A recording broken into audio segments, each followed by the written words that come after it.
Good morning, everyone. This is such a powerful reading. Really, I just feel like Jesus is coming right out to us and saying, wake up. And, he doesn't soften it in any way. I have to say, yesterday when I read it, I was pleased because I actually haven't been up here to give this talk for a number of years. I think it's been 4 or 5 years. I tried to find it, but I couldn't. And I remember when I did that last time, I came up here, and I think I even said it. I thought, dear Lord, there are probably people out here who are here for the first time, and they're listening to this reading that says, take up this sword, and, if you can't love your father more than me, or your mother-in-law might have been a little easier, but still, it's a very powerful reading. But yesterday when I read it, I had such a different feeling about it. I just felt like it was offering us so much opportunity. Of course, Jesus' statement, but then Swami Kriyananda's explanation. Once again, I felt just such deep gratitude for Swamiji, because I don't know what I would have made of this reading. I was born and raised Jewish, so I didn't read this reading until I walked onto this path. But had I come across it, I don't think I would have felt it as a loving call to awaken to all of our potential. I think it would have frightened me. But Swamiji just shows us the extraordinary opportunity in each challenge that we face. Kabir this morning gave a little talk before our purification ceremony, and he said something that was just so beautiful and so right and so in tune with the reading today, though I'm not even sure he knew what it was. But he was here and he said, life is just so full of challenges. That is what life is. And it is our great good fortune, really, to be able to step up and meet each of those challenges. And he said, every one of them, as we meet them, and this is the phrase that I loved, he said, takes us to the precipice of freedom. It was so beautiful. The precipice of freedom, really by being willing and finding the courage to keep standing up to the challenges in life. I had a very touching experience with a friend this week that for me showed me, again, I didn't know what the reading was, but this is part of why it's so hard to keep expanding. I mean, really, that which is our life's goal, which is to expand our consciousness, that the whole destiny of our soul depends on us being able to know that certain things that Jesus said to us, I and my Father are one. Everything I am, you are too.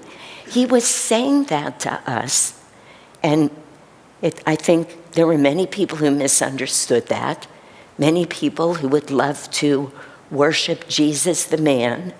But again, on this path, we get to see that we're opening to the understanding of divine consciousness, infinite consciousness, manifesting through a being.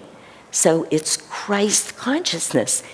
So first we have to understand what Jesus was doing here, but then, now through these teachings, can we come to understand that he's saying more than that, that he's saying, realize this within yourself if you want to realize the potential of this life. But as we're born And depending on where we are on this spiritual path, there's so much that says to us, oh no, that's not the way it should be. So a very dear friend called me, a woman who I've been friends with for years, and she's been in a relationship for many years, and she just got to a place a few months ago where she decided she was going to really learn to meditate, really try and expand spiritually. And she doesn't live here, but she started taking a class that meets 3 hours a week, once a week, and it just worked for her. She just opened to it. And I've known her for many, many, many years, but it's never helped to light that spark within her. But she started taking this class, Divine Inspiration, and she just loved it. And she felt herself growing, as we all do, in unimaginable ways. And then last week, her partner went to the doctor one morning, and he was found to have a certain medical condition. Doesn't matter what it is. It's scary. It's always scary when we get any new medical diagnosis, but it was not life-threatening. And she was calling me and saying to me, I stayed with him all day. I listened. I held him. I was really there. Honey, I understand this is frightening. She was being a really good partner. Excuse me. And then she said to him, now I need to leave for my class. And he said to her, you can't go to class tonight. I need you. I've just been given this really hard bit of information. I need you to stay with me.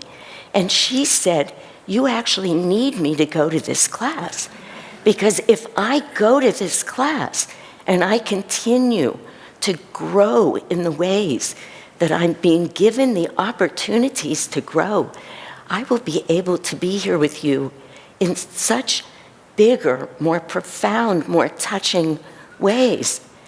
And she went. And then she was calling me 3 days later and saying, he hasn't spoken to me since. He won't talk to me. Well, you know, I said to her, he's scared, he feels left. But I said to her, more important than that, because she was saying to me, did I make a mistake? It's not as obvious as it sounds.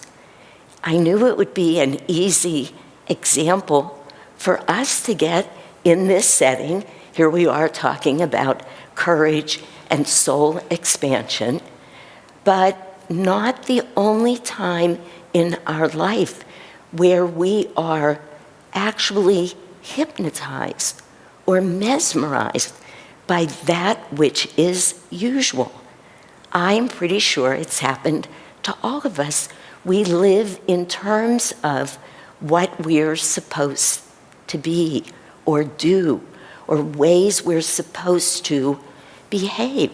I found myself doing it this past summer. We take a little, we don't take time off in the summer, but some of our bigger courses aren't offered, mostly so that we as staff can really recharge. And this summer, it just happened. I have 2 brothers, they each needed to see me. I have several friends, they were each saying to me, please go on a little trip, please let's go, we haven't traveled. And on and on and on, I did it all. It was lovely. It felt like the right thing to do. Then my summer was gone. I hadn't done a seclusion, I hadn't dived nearly as deep as I wanted to dive. Was it a mistake? It's what the world says and teaches us through lifetimes. If you're a good partner and your person gets a medical diagnosis, do you stay there as long as they feel they need you? When Master said to us in Autobiography of a Yogi, Master's Paramahansa Yogananda, a great avatar about his childhood friend who did not want to continue an adventure like what Jesus is talking about, an adventure that would have helped him grow and expand spiritually.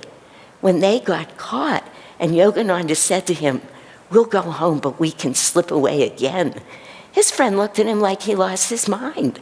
"That is way too terrifying," he said. "I don't want to go on that journey." And then Yogananda says he was more comfortable with familial warmth. Well, that familial warmth looks like so many things in our lifetime. It just looks like behaving all of the ways that we've been taught to behave. It's not so silly. They're subtle. It takes a reading like this, a message like this, that says, wake up when you choose to stay with that which is familiar, to feel certain that that's where you will find your happiness, your contentment in pleasing others, in doing that which is right, in taking the easy way, in allowing ourselves to be the ones who are terrified with any little bit of news that comes. Because everybody's out there saying, of course you're afraid. It makes sense that you're afraid. Who wants to be told they have high blood pressure or congestive heart failure or a cancer? Absolutely, you stay afraid. This is what the vast majority of people in the world think and feel. But it takes less energy. It does not increase our awareness. It does not raise our consciousness. To do that, we have to make different choices. We have to say, this spiritual path is what will allow me to grow and to live and to serve in all of the ways that I want to serve. And is it comfortable? No. That was the beauty in the words that Kabir chose this morning, to the precipice of freedom. But it's not easy to go there. I was just up in the San Juan Islands, and when you look out at the mountains now at Baker and blocking the name of the very big mountain in Washington, Rainier, thank you. They're totally snow-covered. They're spectacular. And I was telling my friends that I was with that years ago I went up there with my partner, and we were hiking on Rainier. We weren't climbing Rainier, actually, but we were hiking. And he said, here's something I discovered years ago. He said, if you stand right here, right on this spot, totally snow-covered, the Rainier, right? One of the tallest mountains, one of the tallest in the world, but certainly in this country. And you let yourself slide down, I have found that you stop right before you go over the precipice. We looked at him like, right, we're going to trust you in that? It sounded so thrilling to me, so absolutely right, but so utterly terrifying. Precipice of freedom. And we watched him do it. Sure enough, he stops. I'm telling you, it was thousands of feet down, not exaggerating. Then his wife does it, and then my partner does it, who's not a hiker, who has said to me in the past, you see these feet? They've never been off of concrete. That's what he used to, when I would take him places, which were so thrilling and exciting. Then there I am, the high mountain hiker. I said, well, looks like I'm doing this too. That's what life is like. And that's what Jesus is talking about, what divine consciousness does. It takes us to the edge of that which is terrifying for us because it's new, because we have to trust everything I am, you are too. God is with us. This is the extraordinary thing about inspiration when it comes. Those beautiful moments in life when we hear something, feel something.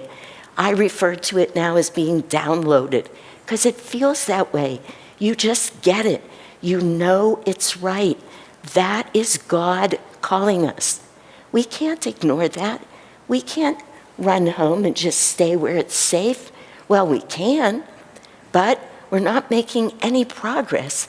If we want to make progress, we listen. And when we feel that inspiration, we have to remind ourselves, God is saying to me, this is your next step.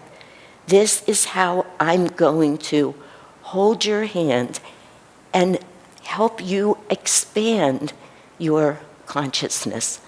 And I am there with you. And we have to tell ourselves that because we are ever expanding, no matter where we are on a path. That which is terrifying is exactly what we need to find the courage and the willingness to step into. And other people's stuff might look simple. You might think, oh, I could do that, and I'll bet you could. But that which is yours to grow into, it will always be big. It will always be frightening. It will always be coming that close to the precipice of what we don't know. We call that soul expansion. It's exactly why we're here. You know, when I came into my office this morning, I just looked up at my bulletin board and I saw this little picture, tiny little picture, that I brought back from Italy some years ago. And I know I shared this story a lot after I got back. But it was a picture of the Annunciation, of Mary sitting there with Archangel Michael.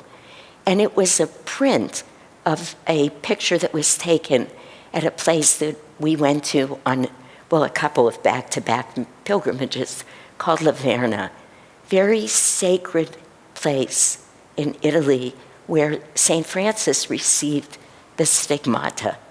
So everybody you want to be there. You want to be in this place. Well, there was an artist in Italy several hundred years ago now whose name was Della Robbia. I'm sure some of you have heard of him. And he did this beautiful, unique form of art. He put certain glazes over, I don't even know what the medium was. But it's all this blue and white art. It's gorgeous. And the first time I went to La Verna, Joe Tish and Davy, who were with us, shared a story with me. They said, you're going to see this, one of Della Robbia's big pieces. It's huge. I mean, it takes up a big part of the wall of the Annunciation. They said the first time we ever came here, one of the head priests came up to us and said, when you see this, look at Mary's face. Look at where Della Robbia was when he did this, because he caught perfectly that moment in her life where here's Archangel Michael coming to her and saying, you have been chosen to deliver the Son of God into this world. She was a human being. She had that moment. I mean, you can imagine. It gave her pause. Can I do this? Am I capable, ready to deliver the Son of God? I mean, just imagine. And then Michael looks at her and he says to her, this is God's will. And she says, and you see this, she is deeply contemplative, and yet, right there, the inspiration comes. God's will be done. That's it. God's will. We have to listen. It's not always as obvious as that. But when it happens, we have to listen to it. When I saw that this morning, the other story that came to mind, and I've spoken about it many times, this beautiful book called, I don't think it's Conversations with Great Musicians, but Discussions, something like that. The author's name is Abel, with great musicians, whatever. And he, from 1890 and on, for a couple of decades, had these conversations with many of the great musicians at the time. But the story that came back to me this morning was his discussion with Brahms, who said to him, "Don't publish this until 50 years after I die." And Abel said, "Why?" And he said, "Because the world is not ready for my music or the inspiration from which it came." But here's what's amazing about that. And that was true.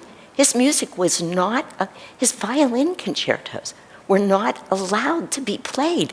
If musicians were invited to play anywhere in Europe, it was often with the condition that they wouldn't play his pieces. That's how strongly against his music certain factors and forces were. He didn't care. This is the amazing piece. This is the lesson for us. He did not care. With great ease, he said to this man, "Just wait till 50 years after I'm gone, and then the world will start being ready to receive this type, to recognize it, to realize this type of inspiration." That beauty that people feel when they know, which any of us can. This is the point. When you know that what's coming is God's will, when you find that courage to say, "Yes, I'm going to expand. Yes, it will be frightening. I'm not going to be given tests that aren't." As Swamiji said in the reading, I was just looking for the words because it's so perfect.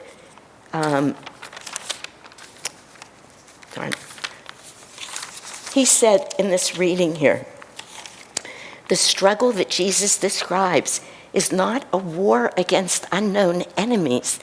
It's with our own ego, our own attachments, the things that we love, that we find solace in. It could even be being negative or depressed or anxious, but it's comfortable. That's our familial warmth. It might be being judgmental or grandiose. It's our ego, whatever it is for each of us.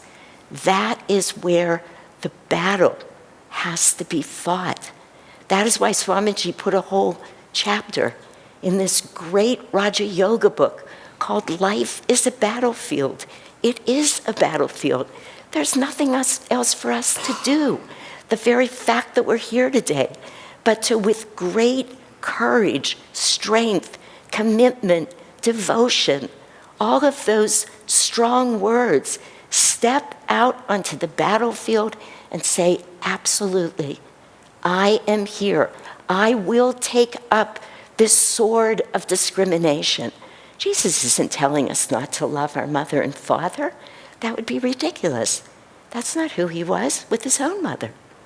He's saying that is not where your greatest joy, true happiness, true contentment will come from. It is never in those things that are taking care of our ego.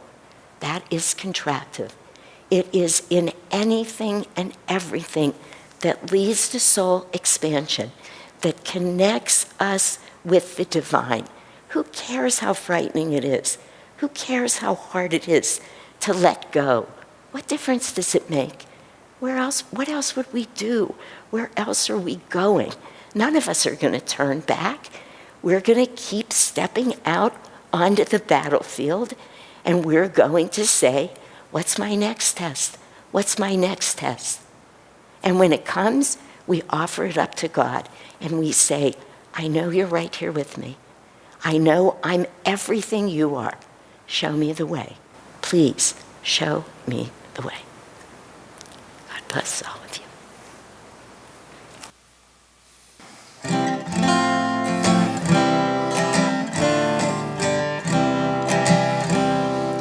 Dare to be different, dare to be free, dare to roam far like wind on the sea, fly like a gull, soar high on the air, be strong in your courage when others despair.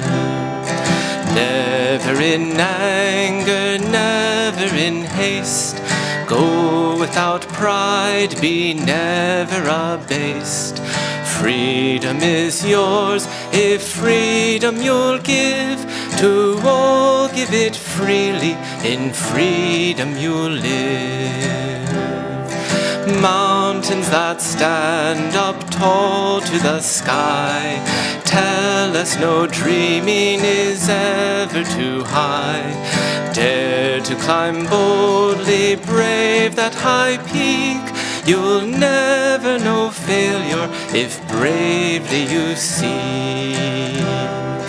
Dare to be different, dare to be free, dare to roam far like wind on the sea, fly like a gull, soar high on the air, be strong in your courage when others despair. Be strong in your courage when others despair.